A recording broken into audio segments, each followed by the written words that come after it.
So now that we know what Flutter is, or that we at least have a rough idea about that, let's have a look at the architecture of a Flutter application. And there, the most important thing, which you'll see over and over throughout the course, is that Flutter has that idea of building user interfaces as code. That's called UI as code.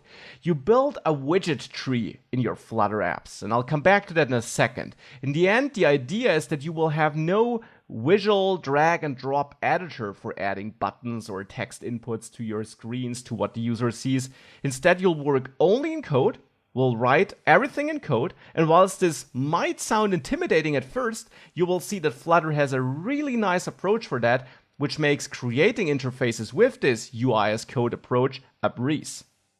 Now, besides this core idea of how you build your apps in Flutter, this UI as code approach, it's also important to understand that Flutter apps do actually embrace platform differences whilst being based on one code base.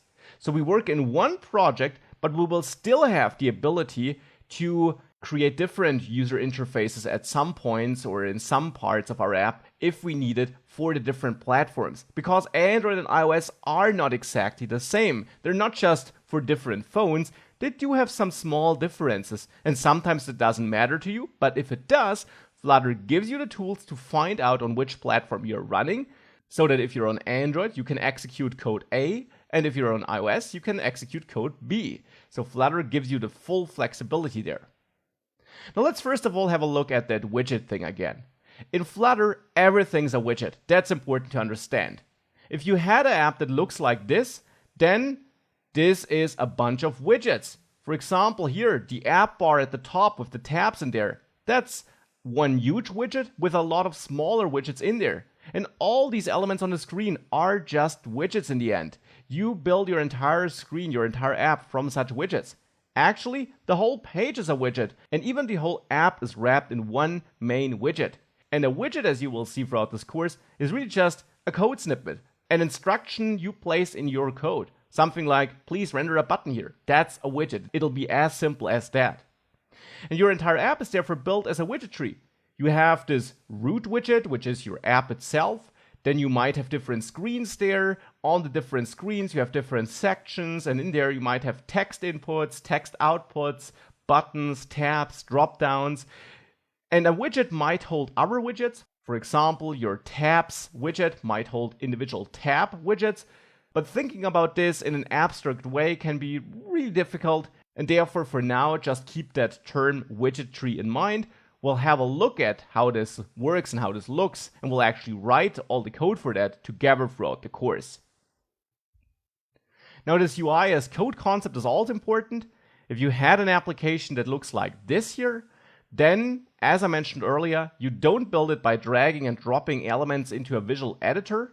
You have no visual editor indeed. Instead, you only work in code. The code for this could look like that here.